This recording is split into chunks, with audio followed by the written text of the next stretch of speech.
பாரதம் என் உதிரம் தானடி. பங்களாதேஷ்ல இந்துக்கள் பயங்கரமா தாக்கப்பட்டு இருக்காங்க. இங்கிருந்து சப்போர்ட் எதுவுமே இருக்கிற மாதிரி தெரியலையே.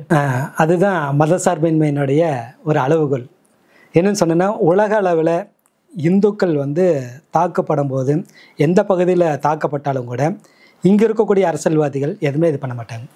இங்கே இருக்கக்கூடிய அத்தனை புல்லுருவிகளும் இந்த தேசத்துக்கு எதிராக இருக்கக்கூடிய அத்தனை நபர்களும் பார்த்தீங்கன்னு சொன்னால் சேவ் ஃபார் சீரியம்பாங்க, சேவ் ஃபார் பங்களாதேஷும்பாங்க. யார் எங்கேயாச்சும் ஒரு பகுதியில் பாதிக்கப்பட்ட உடனே அந்த பகுதி மக்களை பாதுகாக்கணும் அப்படின்னு சொல்லுவாங்க. ஆனால் நம்மளுடைய தொப்புள் கொடி உறவாக இருக்கக்கூடிய பக்கத்தில் இருக்கக்கூடிய நம்மளுடைய பகுதியில் பக்கத்தில் இருக்கக்கூடிய பங்களாதேஷில் நாளொரு மேனி பொழுதொரு வண்ணமாக இந்துக்கள் இன்றைக்கி தாக்கப்பட்டிருக்கிறாங்க, கொல்லப்படுகிறார்கள், கடத்தப்படுகிறார்கள், குழந்தைகள் கொல்லப்படுகிறார்கள். அப்படி அது மட்டும் இல்லாமல் அங்கே இருக்கக்கூடிய சொத்துக்கள் சூறையாடப்படுகிறது. அங்கே இருக்கக்கூடிய அரசு ஊழியர்களாக இருக்கக்கூடிய இந்துக்கள் கட்டாயப்படுத்தி அவங்க ராஜினாமா செய்யப்பட்டு இது பண்ணுறாங்க.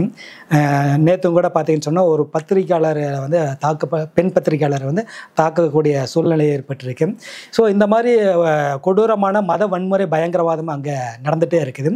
அந்த மாதிரி வன்முறைகள் நடந்துகிட்டு இருக்கும்போது இங்கே இருக்கக்கூடிய அரசியல்வாதிகள் எதுவுமே இவங்களுக்கு ஒரு மனிதாபிமானம் அப்படிங்கிறது எல்லாமே கிடையாது. ஏன் மனிதாபிமானம் இவங்களுக்கு இருக்காது அப்படின்னு சொன்னால், சிரியாவில் ஒரு பிரச்சனை, பங்களாதேஷில் ஒரு பிரச்சனை அப்படின்னு சொன்னால் இவங்க குரல் கொடுப்பாங்க.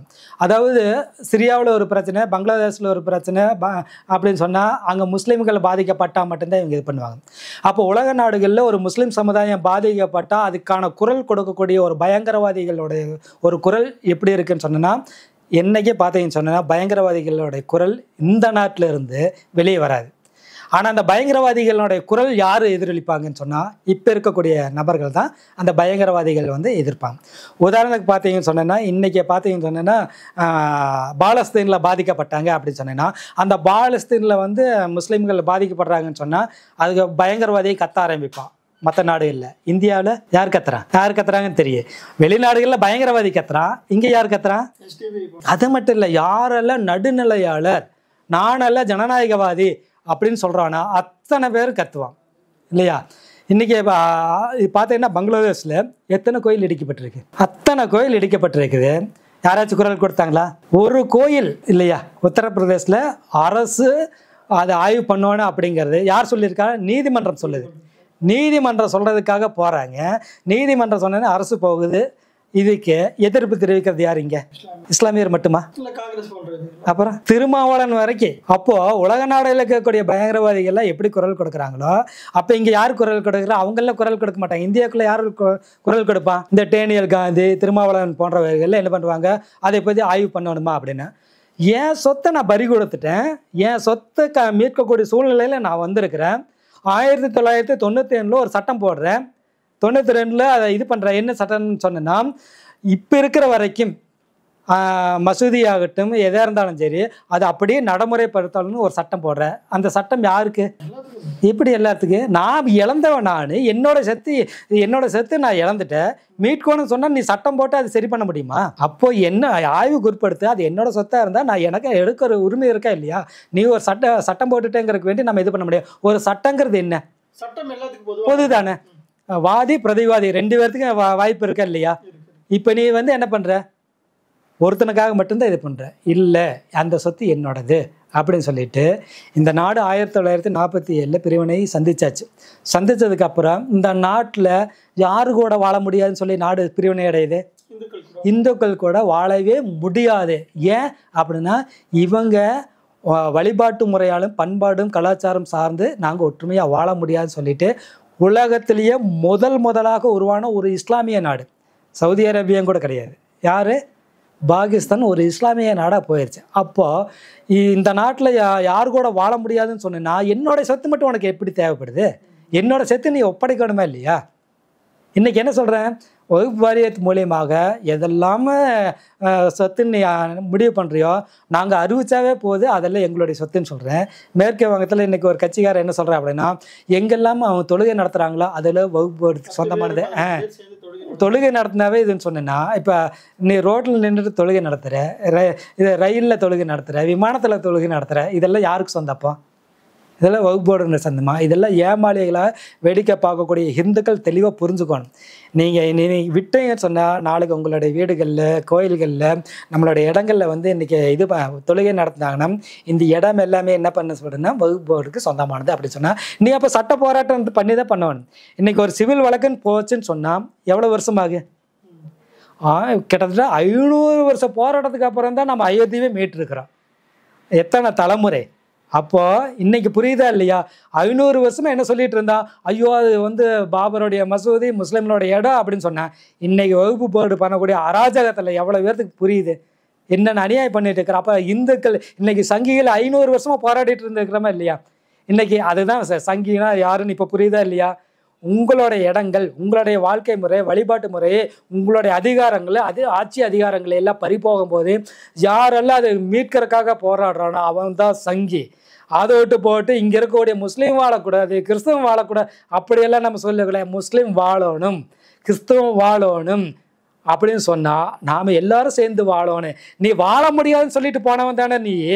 நாம் என்ன சொல்கிறோம், ஒவ்வொரு சங்கியும் என்ன சொல்கிறேன்னா நீ வாழு, ஆனால் என்னோட விஷயத்தில் நீ தலையிடாத, என்னோடைய வழிபாட்டு முறையில் தலையிடாத, என்னோட சொத்துக்குள்ளே நீ வராத, என்னோட வாழ்க்கை முறையில் நீ வராத அப்படின்னு சொல்கிற. நீ உன்னோட வாழ்க்கையில் வாழப்பா அப்படின்னு சொல்கிறான். உன்னை என்ன சொல்கிறாங்க, இல்லைங்க இஸ்லாமா படுத்து சொல்ல உன்னை என்ன சொல்கிறாங்கன்னா உங்களுடைய மார்க்கம் உங்களுக்கு, எங்களுடைய மார்க்கம் ஒரு வசனத்தை அற்புதமாக சொல்கிற. அதுக்கு முன்னால் இருக்கக்கூடிய 4 வசனம் இருக்கே அது தெளிவாக சொல்லுது இல்லையா? அந்த 4 வசனங்கள் என்ன சொல்லுது? அது பயங்கரமான விஷயம் தானே. அப்போ நீ தெளிவாக இருக்கிற, உன்னோட விஷயத்தில் நீ தெளிவாக இருக்கிற. நாங்களும் அதுதான், நாங்கள் வந்து ஒரு மதசார்பின்மையில் தான் நாங்களும் இருக்கிறோம். இன்றைக்கும் கூட ஒரு சட்டம் ஒன்றுக்கு இருக்கக்கூடிய நடுநிலைவாதின்னு சொல்லக்கூடியவங்களே என்ன சொல்கிறாங்க அப்படின்னு சொன்னீங்கன்னா பாருங்கள், இப்போ ஒரு சட்டம் வந்து என்னென்னா எமர்ஜென்சி காலத்தில் ஒரு சட்டம், இது மதசார்பற்ற நாடு அப்படிங்கிற ஒரு விஷயத்தை எங்கே கொண்டு வந்திருக்கிறாங்க, எமர்ஜென்சி காலத்தில் கொண்டு வந்திருக்கிறாங்க. அதை எதிர்த்து ஒருத்தர் வழக்கு தொடுக்கிறாப்புல, ஒரு ஹிந்து வழக்கு தொடுக்கிறாப்புல, அந்த இது பண்ணும்போது அந்த மதசார்பற்ற வார்த்தையை எடுக்க முடியாது அப்படிங்கிற மாதிரி நீதிமன்றம் சொல்லிருச்சு அப்படின்னு சொல்லிட்டு இங்கே இதுக்கு குதிக்கிறார். நீ வழக்க தெளிவாக படி. அதனுடைய இது என்ன சொல்லியிருக்குன்னா தெளிவாக சொல்லியிருக்கேன். 1947 அப்புறம் இதுக்கப்புறம் இந்த நாட்டுக்காக அரசியல் சாசனத்துக்காக ஒரு குழு அமைக்கப்பட்டிருக்கு. அந்த குழுக்களில் பார்த்தீங்கன்னா நம்மளுடைய டாக்டர் அம்பேத்கர் தலைமையில் இருந்தாப்புல, அதுபோக முஸ்லீம் ஒருத்தர் இருந்தாப்புல, அதிகமான எண்ணிக்கையில் பிராமணர்கள் இருந்தாங்க. இவங்கெல்லாம் சேர்ந்து தான் மதசார்பின்மை அப்படிங்கிற ஒரு வார்த்தை எங்கேயுமே இது பண்ணல. இந்திய அரசியல் சாசனத்தை ஒன்று உருவாக்குறாங்க. அந்த உருவாக்குன டாக்டர் அம்பேத்கர் தலைமையில் உருவாக்குன அந்த இதில் வந்து மதசார்பின்மைங்கிற ஒரு வார்த்தை எங்கேயுமே இது பண்ணல. அப்போ இது எப்போ வருது அப்படின்னு சொன்னோன்னா 1975 இந்திரா காந்தியினுடைய சர்வாதிகாரத்தில் எமர்ஜென்சி பண்ண சமயத்தில் இது சொல்லப்பட்டிருக்கு. இதை எதிர்த்து அந்த எமர்ஜென்சி அந்த காலத்தில் வந்த விஷயத்தை மதசார்பற்ற நாடு அப்படிங்கிறத தூக்கணும் அப்படின்னு சொல்லிட்டு ஒருத்தர் வழக்கு தொடுக்கிறாப்புல. அந்த வழக்கை அவங்க தள்ளுபடி பண்ணுறாங்க. அதில் நீதிமன்றம் கொடுத்த தீர்ப்பு தெளிவாக இருக்குது. என்னன்னு சொன்னேன்னா இந்த அரசியல் சாசனத்தை ஏற்படுத்திய நம்மளுடைய முன்னோர்கள் இது மதசார்பற்ற நாடுங்கிற ஒரு வார்த்தை எங்கேயுமே சேர்த்துல. காரணம் என்னென்னா இந்த நாட்டில் வாழக்கூடிய மக்கள், பெரும்பான்மையாக இருக்கக்கூடிய அந்த மக்கள் எல்லாமே இயற்கையாக மதசார்பற்றவர்களாகத்தான் இருக்கிறார்கள். அதனால் இது மதசார்பற்ற நாடு அல்ல. இந்த வழக்கு அதை தூக்கக்கூடிய இது வந்து அதுக்கான அந்த மதசார்பற்ற அந்த வார்த்தையை தூக்கக்கூடிய விஷயத்தை உறுதிப்படுத்துறது நீதிமன்றத்தினுடைய வேலை அல்ல. மாறாக இது பாராளுமன்றத்தை அதுக்கான சட்டத்தை ஏற்றணும். அந்த மதசார்பற்றத்தை அந்த வார்த்தையை தூக்கணுங்கிற இது வந்து பாராளுமன்றம் தான் தூக்கணும் அப்படிங்கிற ஒரு விஷயத்தை சொல்லியிருக்கிறாங்க. இதுதான் உண்மையான சம்பவம். இது வெற்றி நம்மளுக்கு தான், இந்த வெற்றி வந்து நம்மளுக்கு தான். அதனால் இந்த விஷயங்கள் பாராளுமன்றத்து மூலியமாக தான் நம்ம கொண்டு போகணும். பாராளுமன்றத்து மூலியமாக தாங்க மதசார்பற்ற அப்படிங்கிற வார்த்தை திணிக்கப்பட்டிருக்குது. அந்த வார்த்தை தூக்கணும்னா நாம என்ன பண்ணணும்னா ஓட்டு ரீதியாகவும் இந்து சக்தியாக இணைந்தால் மட்டும்தான் நாம் அதை பண்ண முடியும். அந்த இந்து சக்தியை ஏற்படுத்துறதுக்கு நீங்கள் பெரிய அளவில் இது பண்ண வேண்டிய உங்களுடைய வாழ்க்கையோடு இருந்துட்டு ஓட்டு போடும் போது மட்டும் இந்துவாக வாங்க. அதே போல தான் நம்ம சொல்லக்கூடிய பங்களாதேஷங்கிறத கிட்டத்தட்ட பார்த்தீங்கன்னா 1971 அந்த நாடு பிரிவினை ஏற்படுது. இவங்க எப்போ போனாங்க? கிட்டத்தட்ட பார்த்தீங்கன்னா பங்களாதேஷுங்கிறது ஒரு நாடு உருவாக்குற முக்கிய காரணம் என்னன்னு சொன்னேன்னா இன்றைக்கி சொல்கிறாங்க 2 விஷயம். இங்கே தமிழ்நாட்டில் இருக்கக்கூடிய 2 நபர்கள் நான் சுட்டி காட்டியே நான் சொல்லக்கூடிய விஷயம் ஒன்று வந்து திருமாவளவன். திருமாவளவன் வந்து முழுக்க முழுக்க அந்த முஸ்லீம்களுக்காகவே வந்து வேலைகள் பண்ணக்கூடிய ஒரு நபராக இன்றைக்கி வந்து ஒரு அதிகாரமயம் முஸ்லீம்களுக்கு அதிகாரமயமாகத்தான் இன்றைக்கி ஒரு ஐகானிக்காக காட்டக்கூடிய ஒன்று வந்து சீமான் என்ன சொல்ல மொழி மொழி மொழி மொழி இதுதான் மொழி மையமாக வச்சு மொழிங்கிறது ஒவ்வொருத்தரும் இன்னும் சொல்ல போனால் ஒவ்வொரு தமிழர்களும் இது பண்ணக்கூடிய ஒரு தெய்வமாக சொல்லக்கூடிய கொண்டாடக்கூடிய விஷயம் மொழி தான். சீமான் சொல்லக்கூடிய விஷயத்தில் பல விஷயங்கள் உண்மைதான் ஏற்றுக்கும், மொழி விஷயத்தில் நம்ம ஏற்றுக்கிறோம். ஆனால் ஒரு மொழி ரீதியாக ஒரு நாடோ ஒரு மாநிலமாக பிரியும் போது எவ்வளோ பிரச்சனைகள் சந்திக்குங்கிறது இன்றைக்கி இருக்கக்கூடிய பங்களாதேசத்தை நம்ம பார்க்க முடியும். என்ன காரணம், 1947க்கு அப்புறம் இந்த நாடு பிரிவினை அடையுது. பிரிவினை அடைஞ்ச பின்னால் பார்த்தீங்கன்னு சொன்னால் பாகிஸ்தான் பிரிவினை அடைஞ்சுன்னா பாகிஸ்தானுங்கிற ஒரு நாடு இதாகுது. அந்த பாகிஸ்தான் கூடயே இப்போ இருக்கக்கூடிய பங்களாதேஷ் போகுது. இந்த பங்களாதேஷுங்கிறது ஏதோ இன்றைக்கி நேற்று போகிறதில்லை. இந்த பங்களாதேஷில் 1947 நேரடி நடவடிக்கையில் ஈடுபட்ட முதல் பகுதியாக இருக்கக்கூடிய அந்த பகுதி. அதில் வந்து பார்த்தீங்கன்னு சொன்னால் முக்கியமான ஒரு நபர், அந்த நபர் யாருன்னு சொன்னால் அங்கே இருக்கக்கூடிய முதலமைச்சராக இருந்தக்கூடிய ஒரு முஸ்லீம்ஸ் தான் அந்த நேரடி நடவடிக்கையில் அன்னைக்கு இருக்கக்கூடிய வங்கத்தில் மிகப்பெரிய ஒரு கலவரம் பண்ணி லட்சக்கணக்கான ஹிந்துக்கள் கொல்லப்பட்டாங்க. அதே போல் பார்த்திங்கன்னா அங்கே இருக்கக்கூடிய ஒரு பட்டியல் சமுதாயத்தை சேர்ந்த ஒரு நபர் அவன் பார்த்தீங்கன்னு சொன்னேன்னா அந்த நபரும் அந்த முஸ்லீமோடைய எல்லாம் சேர்ந்து முஸ்லீம் லீக்கோடைய எல்லாம் சேர்ந்து என்ன பண்ணுறாப்புலன்னா முழுக்க நேரடி நடவடிக்கையில் ஈடுபட்டு அந்த மாநிலத்தை பிரிக்கிறதுக்கான வேலைகளை பண்ணுறாப்புல. பிரித்ததுக்கப்புறம் எப்படி நம்மளுடைய நாடு சுதந்திரம் அடைஞ்சதுக்கப்புறம் நம்மளுடைய நாட்டுக்கு நம்ம சுதந்திர இந்தியாவுக்கு நம்மளுடைய டாக்டர் அம்பேத்கர் அவர்களுக்கு சட்டத்துறை அமைச்சராக வந்தாப்புலையும் அதே போல் பாகிஸ்தானுடைய முதல் சட்டத்துறை அமைச்சர் ஒரு ஹிந்து பட்டியல் சமுதாயத்தை சேர்ந்தவர். அந்த பட்டியல் சமுதாயத்தை சேர்ந்தவர் தான் முதல் சட்டத்துறை அமைச்சர்.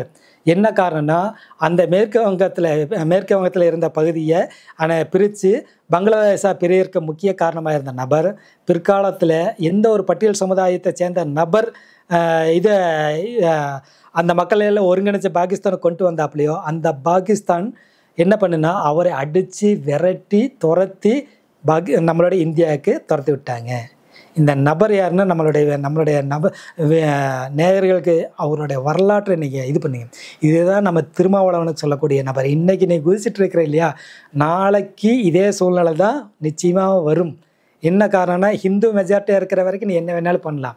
ஆனால் இன்றைக்கி அந்த பட்டியல் சமுதாயத்தை ஒரு பட்டியல் சமுதாயத்தை சேர்ந்தவர் ஒரு சட்டத்துறை அமைச்சர் ஆன பின்னாலும் கூட பாகிஸ்தான் அடித்து விரட்டப்பட்டது. அதே போல தான் நிலைமை இன்றைக்கி இருக்குது.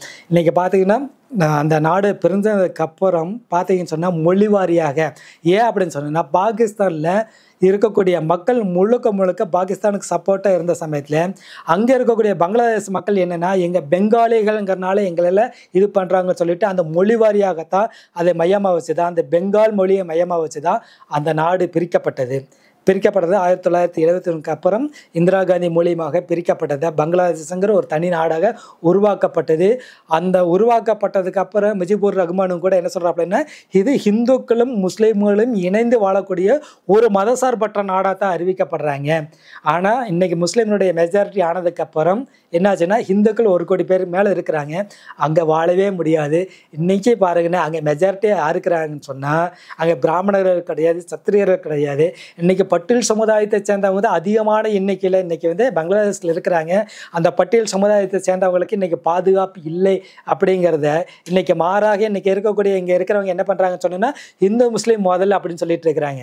நாம் என்ன சொல்கிறேன்னா நீ தானே ஜாதி ரீதியாக பார்க்குற, அப்போ அந்த பட்டியல் சமுதாய மக்கள் இந்துக்கள் இல்லையா, அவங்களுக்கு நீ போராட வேண்டாமா அப்படிங்கிறது தான் நம்மளுடைய கேள்வி.